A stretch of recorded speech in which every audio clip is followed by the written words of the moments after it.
In the middle of a chilly April St. Louis night, JoAnn Tate and her two daughters, 7-year-old Melissa and 4-year-old Renee, were savagely attacked by a knife-wielding man. JoAnn died, but despite their horrifying injuries, both girls survived. This is where, my memory comes in flashes now. Because the next thing I remember is being in the room, in the hospital room. Cops and family tried to get details from Melissa. Eventually, she said a name, and that name was Bill. Over time, Melissa would remember more. I remembered his house, and I remembered the park by his house because it had animal heads. The search was on to find Bill.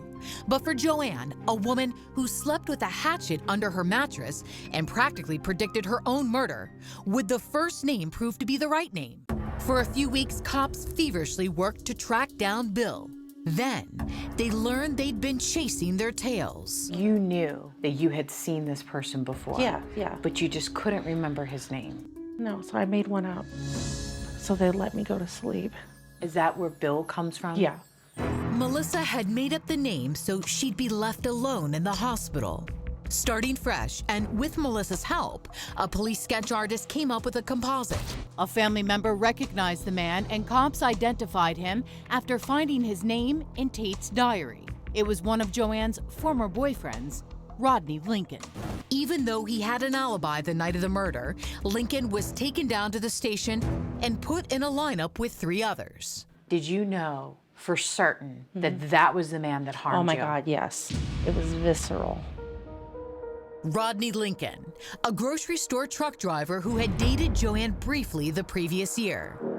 Melissa was right. She did know him, and she had gone to his house.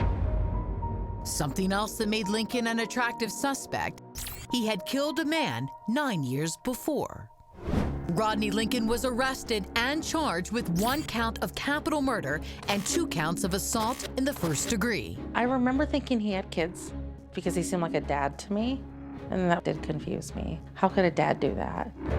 There were 2 trials and 2 key pieces of evidence against Lincoln: a lone hair found on a blue blanket and Melissa's testimony. It went on and on and on, and they made me look at him when we were in court. I didn't want to look at him. The first trial ended in a hung jury. The second, the jury found Rodney Lincoln guilty. Case closed? Maybe not. I'm not in law enforcement. I'm just an author who's talked to criminals and looked at crimes. And I look at the case against Rodney Lincoln and I say, it stinks. It sounded like a done deal, but this is where the story of JoAnn Tate's murder takes a far more mysterious turn. As famous crime writer Diane Fanning explored the world of an unrelated serial killer, doubts about who killed JoAnn Tate started to emerge. He could have been there and he could have committed that crime.